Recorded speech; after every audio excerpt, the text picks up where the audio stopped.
Hola amigos, ¿qué tal? Buenos días, buenas tardes, buenas noches. Esto es Libro Claroscuro. Yo soy Pavel y el gusto del día de hoy, después de varios días de no escucharnos, es que les traemos un gran libro en esta ocasión. Que lejos de lo que te puede enseñar un libro es lo que tú quieres tomar de ciertos libros, ¿no? En este libro tomo muchas cosas que me han dejado muy marcado. Y pues bueno, la verdad es que otra de las cosas que más me gustó es la editorial. Está sacado en la editorial Impedimenta, que los que saben, pues es una editorial pues sí cara en México, pero edita libros muy muy bonitos. Todos los de Natsume Soseki están en Impedimenta, incluyendo el libro más robado de todas las librerías, La vida de un gato.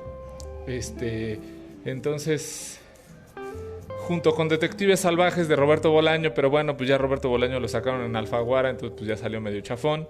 Cuando estaba en Anagrama estaba muy bien.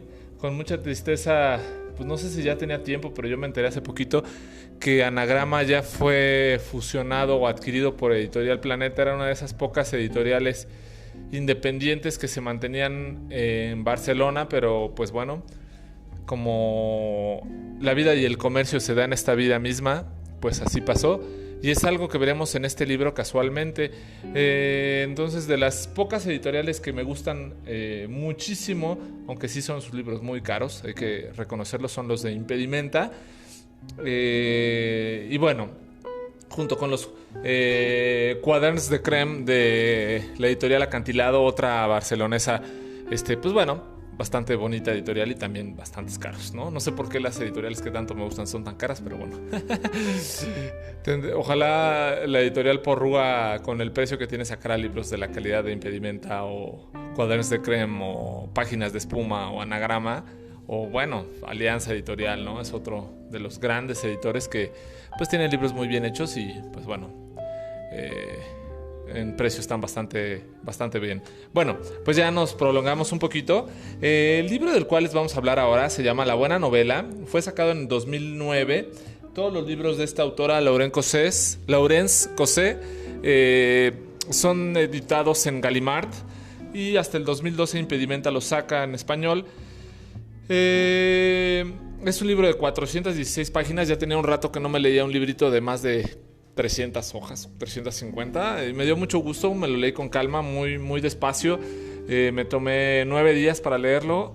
Me gustó mucho y yo creo que es de mis apuntes de un libro más largos que he hecho en algún momento de mis reseñas. Espero no hacerla así tan larga ni tediosa. Y bueno, este libro, en un breve resumen, es sobre la sátira una sátira, por decirlo así, sobre librerías y libreros. En ocasiones pensamos, ¿por qué no nos dedicamos a esto de la escritura o a imprimir libros o a escribir libros o por supuesto a venderlos? Pues que no hay un mayor chiste que sacar un buen libro, venderlo y ya, ¿no? Hay más allá. Y bueno, vamos a platicarse un poquito de Laurence Cosset. Ella nace en 1950 en Boulogne-Billancourt y trabaja en el periódico Le Quotidien de París. Después se va a radio en la France Culture y entrevista, entre otros, a Tarkovsky, Andrei y por supuesto a Jorge Luis Borges, ¿no? Ya con estos dos personajes te puedo decir pues el bagaje cultural literario que pudo tener en su vida laboral de forma iniciativa privada, por decirlo. Y bueno, hay cosas que valen mucho la pena y entre ellas son ciertas frases, ¿no? Hay 3 cosas que les quiero platicar y espero que tengamos oportunidad de platicarlas al final. Una de ellas es una pregunta. ¿Alguien tiene la capacidad de decidir qué novelas son buenas y cuáles son prescindibles? Un pensamiento que nos deja Laurence Cosset es: hoy en día los autores viven rivalizando unos con otros hasta el punto de aplastar a otros. Los premios literarios tienen algo que culpa en esto. Escriben para vencer a los demás. Qué pobre se plantea esta ambición. Lo hermoso de la creación cultural es que tiene una cabida para todos. ¿Quién tiene la culpa? ¿Los editores, los periodistas, los vendedores al por mayor de cultura? Hoy en día todos los consumidores están manipulados. Su actitud se convierte en mero producto de una obra de arte, como un libro. Las decisiones por las que se guían no les pertenecen, sino que responden a los mandatos de la publicidad, que finalmente los transforma en una marioneta sin criterio. Palabras fuertes y contundentes nos trae aquí en estas reflexiones Laurence Cossé, que viene en el interior de este libro estas situaciones. Pero bueno, este libro, como lo dice, es una sátira sobre librerías y libreros. Empieza en una forma curiosa con tres percances o tres situaciones de riesgo para unos miembros de un comité editorial de una librería. Cuando pasa el tercer percance, empieza y viene a la historia Ivan Van George y cómo es que llega a conocer a Francesca para posteriormente platicar al detective Hefner toda la historia de la buena novela.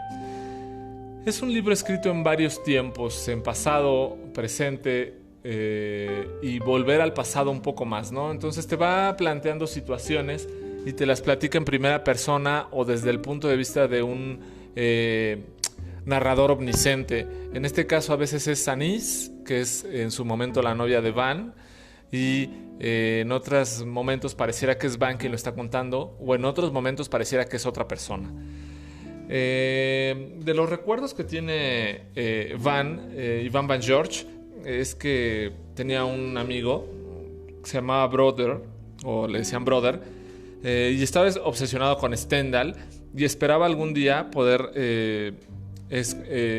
encontrar su Cartuja de Parma. A lo que vamos esto, a mí también me llamó la atención. Stendhal escribe la Cartuja de Parma, que es una de sus grandes obras, en 52 días, en la Navidad de 1838. Stendhal, una de sus obras clave o maestras es Rojo y Negro, que se publica en 1830. Durante esos 8 años, entre 1830 y 1838, pues realmente no saca algo relevante, por así decirlo, ¿no? De sus 47 años a sus 55 se la pasa sin dar bola o pie a la bola, por decirlo de una forma. Escribe una novela que se llama El Rosa y el Verde y en la página 172 de escritura decide suspenderla. Entonces, él preveía esta novela Rosa y Verde poderla hacer en 2 tomos de 450 páginas cada tomo, ¿no? Entonces, los alcances literarios que tenía en su momento Stendhal pues eran amplios, ¿no? Entonces, por eso Brother, el amigo de Ivan Van George, pues quería encontrar su Cartuja de Parma. Perdónenme un poco, aún ando medio resentido de la voz. No es precisamente de la voz, sino es la nariz la que tengo mal, y entonces me cuesta un poquito, pero lo estoy haciendo con mucho gusto y cariño, como siempre los he dicho. En su momento, Ivan Van George conoce a Francesca Aldo Valvelli. Pues Van George deja una librería y Francesca le propone en su momento un proyecto, ¿no?, que se llamaba La Buena Novela. Y pues en este proyecto consideraba solamente tener libros buenos, por así decirlo, o buenas novelas. El proyecto era pues tener un consejo editorial por 8 escritores, el cual tendría que recomendar cada uno 300 libros. Y aquí empieza un tejemaneje de cómo escoger esos 300 libros por cada uno de los editores y todo eso, hasta que llegan a una cifra de 600 libros por cada escritor, para que, pues si se llegaran a repetir determinados títulos o autores, al menos se repitiera una vez, pues ya se consideraba como descartado. O sea, no podían tener un libro 8 veces, por decirlo de una forma, ¿no? Sino se tendría que escoger. La idea eran 300 libros por cada uno para que pudieran ser por ahí más o menos entre 2.500, 3.000 libros que se recomendaban en esta librería. Entre los del consejo editorial, pues llevaban sobrenombres los autores, ¿no?, para que no fueran reconocidos y pues no tuvieran un conflicto de interés, valga la expresión tan actual, en el cual se les pudiera acusar de algo a los autores. Una de ellas es recato y decoro, se le llama a este personaje, y decía algo muy curioso, ¿no? Ella solamente escribió 3 libros, pero le evaluaban mucho por eso. Le decían, ¿cómo va a ser una buena escritora si solamente tiene 3 libros escritos? Y ella decía, ¿cuándo se dejará evaluar a los escritores por el peso de producción? Se puede escribir poco y ser un escritor capital. Y esto es sin duda algo que nos pasa mucho. Pensamos que los escritores que más novelas tienen son los mejores y no es así. En su momento, Anis es una chica de la cual se enamora Iván Van George. Y bueno, Anis sabía pues que Francesca e Iván, les digo que esta novela está platicada en varios tiempos, en varias escenas. Entonces bueno, en una de estas Anis sabe que Francesca o Iván eran grandes lectores y había grandes escritores en el comité, inclusive uno que se llamaba Legal, que tenía 30 novelas seleccionadas dentro de la bibliografía de los 8 editores. Y bueno, o sea, tener ya 30 novelas de un autor era muchísimo. Y eso que él había empezado a escribir a los 40 años. Entonces esto te hace decir o creer que hay autores capitales que, como Stendhal, pasan muchos años de su vida sin poder conseguir algo bueno y de repente se da el boom, el atorón de buenas novelas, y algo así le pasaba a Legal. Para Legal pues era curioso esto, ¿no? El éxito parecía nunca llegarle. Él no se dejaba atribular ni iba a programas de radio ni a programas de televisión. Él huía a hablar de sí mismo, ¿no? Y también nos platica en esta misma novela cómo hay autores que, pues sin tener grandes obras, pues se la pasan más en los radios de críticos de literarios y cosas así, más que dedicándose a solamente escribir y callar. Bueno, el éxito y el auge de la librería pues da los tres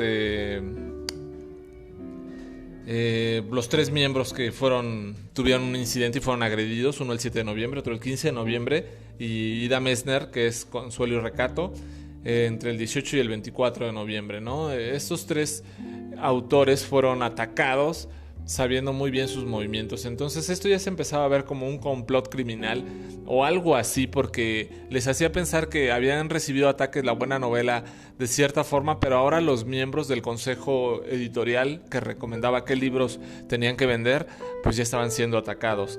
Decide Francesca ir con el agente Hefner y es pues a quien le empiezan a contar la historia, ¿no? Aparentemente la historia se la cuentan en 2 horas y media, pero bueno, en estas 2 horas y media se echan un buen de capítulos en este libro. En este libro son 58 capítulos, como les comentaba, 416 páginas. Y el agente Hefner, coincidentemente, pues había estudiado en la Sorbona Letras, ¿no? Y decía, a mí me pasa con los libros algo curioso.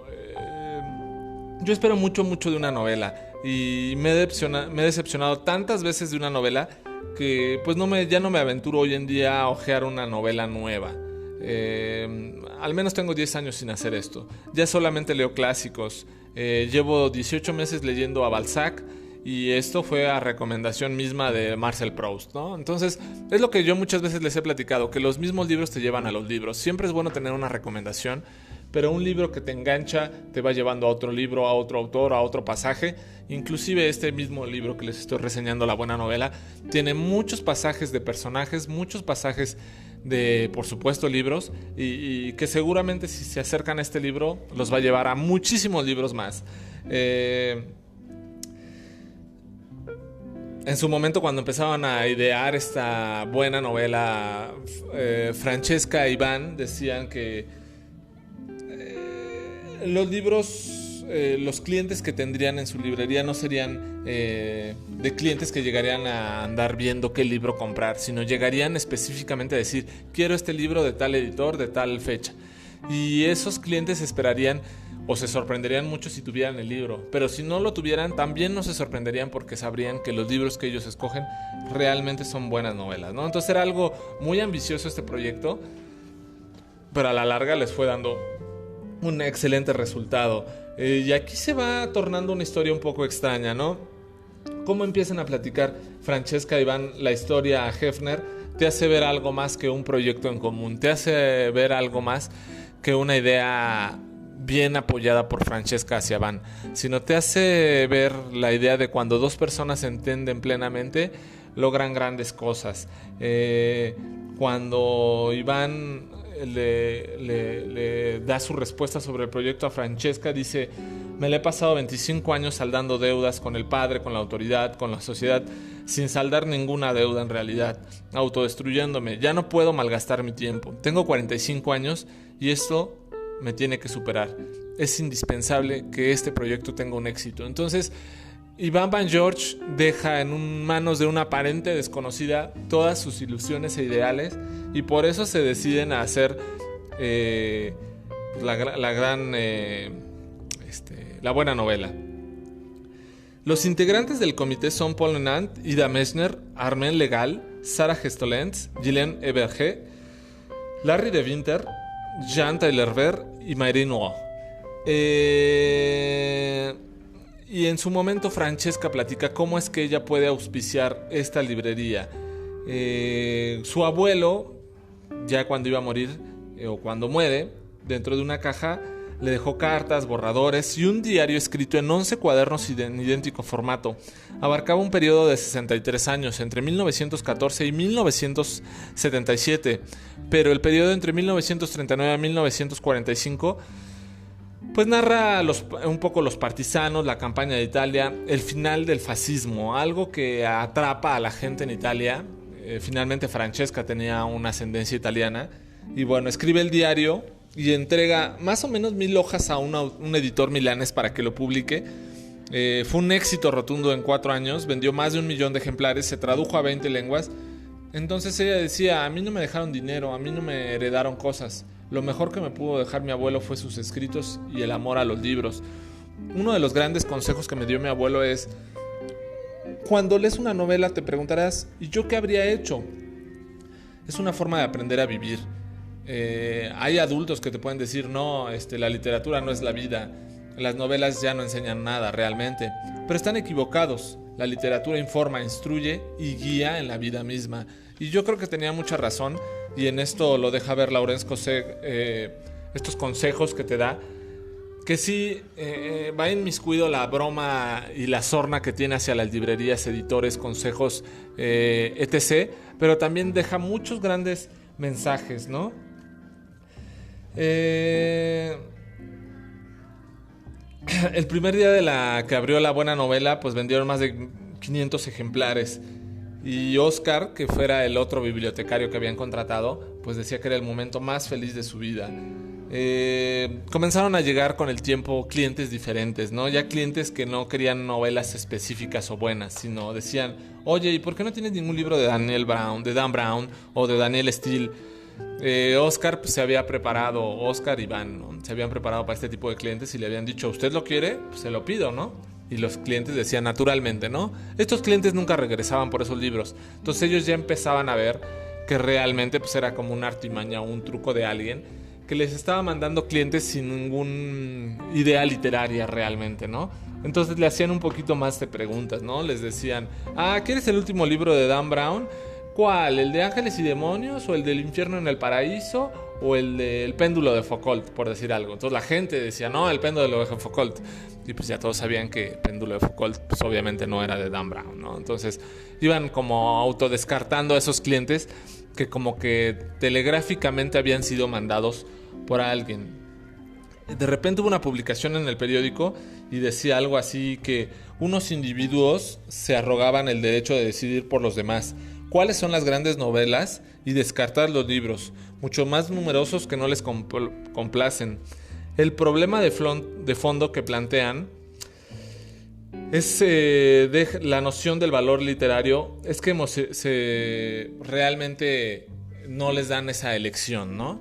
Entonces era la crítica que les hacían a la buena novela, pero realmente pues ellos respondían, ¿no? Que el valor literario de una novela pues puede ser distinto inclusive en el tiempo. Una novela puede ser extraordinaria ahora, pero en 30 o en 100 años quizás ya no sea la gran novela. O novelas de antes que no pasaron con gran éxito, 30 o 100 años después podrían ser grandísimas novelas. Y aquí es donde se mezcla un poco, me llegó mucho este libro, por la idea del libro claroscuro. En su momento, como sabrán los que llevan tiempo escuchándonos, empezamos con esta idea de reseñar libros descatalogados únicamente, ¿no? O de difícil acceso, por decirlo, que no fueran muy promocionados. Y así empezamos escogiendo libros que no fueran pues, de la mesa de novedades, valga. Y hemos mantenido mucho esa línea, pero también nos hemos adaptado a otro tipo de decisiones y peticiones de nuestra audiencia. A libros que quieren escuchar, que quieren saber un poco más de él, que quieren saber quizá nuestro punto de vista, o que simplemente quieren una reseña para saber si vale la pena acercarse a ese libro. Esa es la verdad del valor que tiene el libro Claroscuro, que no tenemos una línea editorial. Por supuesto no tenemos un consejo editorial de 8 escritores, pero sí tenemos esa idea por los libros que nos gustan, que nos llaman la atención, que nos parecen interesantes de platicar, y es lo que hacemos. En Libro Claroscuro reseñamos los libros que más nos parecen agradables o que tenemos al alcance o que no son tan comerciales o que no están en esa mesa de novedades, sin decir o sin alejar pues que hemos reseñado a grandes autores que por supuesto siempre van a estar en una mesa de novedades, ya sea Vargas Llosa, ya sea Haruki Murakami, en su momento Amélie Nothomb, por supuesto Leonardo Padura, quizá en su momento también otros autores que pues si ya nada más por escuchar el mero nombre pues ya sabemos que son garantía, por así decirlo, ¿no? Pero no así, creo que todos los libros que hemos reseñado han sido de gran interés para nuestra audiencia y eso es lo que nos identifica un poco como podcast y es lo que nos hace seguir con esto y pensar que estamos haciendo las cosas de forma adecuada. Pero acá, en esta novela que les estoy contando, pues va a eso, ¿no? Que empiezan a atacarlos y a decir, pues ¿ustedes quiénes son? ¿Por qué nos están diciendo qué libros leer? Y entonces empieza a pasar algo curioso y extraño, que casualmente unos meses después de esta publicación les da una respuesta muy contundente Francesca sobre esta situación. Y le dice algo así: queremos libros para nosotros que dudamos de todo, que lloramos por nada, que sobresaltamos al mínimo ruido. Libro que le hayan costado al autor, donde haya depositado años de su trabajo, su dolor de espalda, su crisis, su temor de perderse, su desánimo, su valentía, su angustia y el riesgo asumido a fracasar al escribir grandes obras. Queremos libros que nos devuelvan el aire a nuestros pulmones. Eso es lo que buscaba La Buena Novela como librería. Pero, como les decía, tiempo después abre una librería justo en la contraesquina donde estaban ellos y se llamaba Lea lo que le gusta y no lo que le queda bien leer, ¿no? Entonces, como haciendo una crítica directa a quién es un consejo editorial para decirte qué tienes que leer. Entonces, en esta librería pues era como cualquier clásica librería, por así decirlo.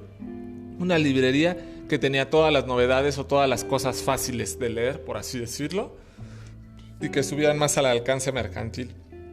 15 días después abre otra librería justo junto a La Buena Librería, y lo que la diferenciaba es que aparte que tenía un chorro de libros, coincidentemente tenía todos los libros que no tenía La Buena Librería. Esto es, sabían, por decirlo de una forma, el catálogo de La Buena Librería, pero sin recomendar esos libros, sino todos los que no recomendaba La Buena Librería. Entonces, aquí se empezó a hacer como una guerra mediática y de información, y en la cual muchas veces es el manejo de las masas, ¿no? El cómo puede ser que te metan tantas ideas o te metan tantas ofertas o tantas propuestas que quien acabó perdiendo realmente en este mar de competencia desleal, por decirlo de una forma, fue la misma literatura. Porque sí, no está mal que estén al alcance todos los libros, eso no está mal.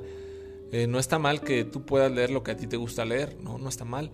Pero lo que sí está muy mal es que una gran idea donde pues 8 escritores, o al menos en esta propuesta, te recomendaban buenos libros, pues tú tuvieras esa posibilidad de acercarte a esos buenos libros. Y lo que realmente estaban haciendo las otras 2 librerías que llegaron como vecinas, pues era desprestigiar esto, ¿no? Decir o atacar esta idea de por qué alguien te tiene que decir qué es lo que tienes que leer.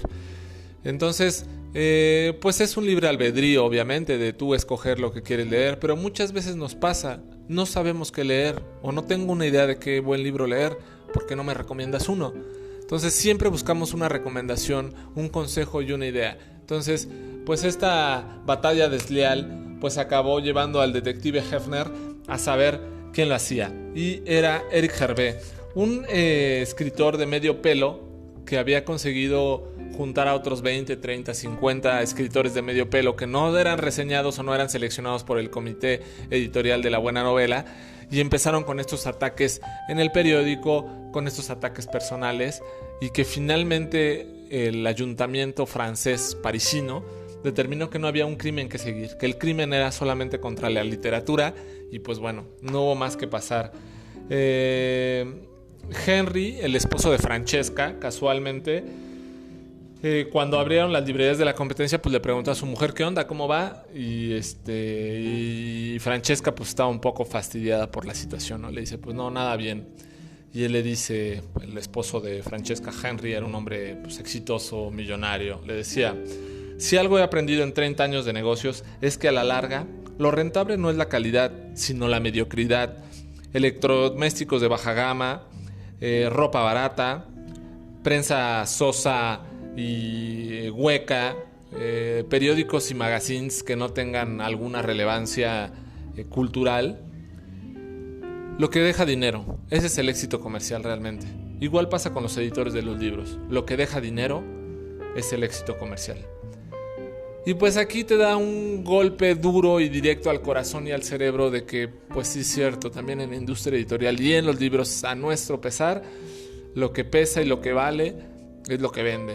Y eso justamente es lo que ahora ya casi vamos para 3 años en Libro Claroscuro hemos buscado: reseñar libros que quizá difícilmente puedan encontrar, que quizá no sean tan vendidos, pero que sí seguramente estarán un poquito lejos de la mesa de novedades y que sí seguramente no tendrán ese influencia mediática que todo mundo recomiende estos libros. Entonces eso nos da tanto gusto, y cuando vemos las reproducciones que tienen nuestros libros, algunas tienen poquitas, algunas tienen unos cuantas más, pero es un gusto el saber que lo que estamos haciendo lo estamos haciendo con esa calidad y ese gusto que a ustedes, audiencia cautiva, nos siguen escuchando a pesar del tiempo. Entonces, pues ese golpe que le dio Henry a su esposa Francesca al decir esa frase y le rompió el corazón, cuando yo estaba leyendo esta parte también me rompió un poco el corazón.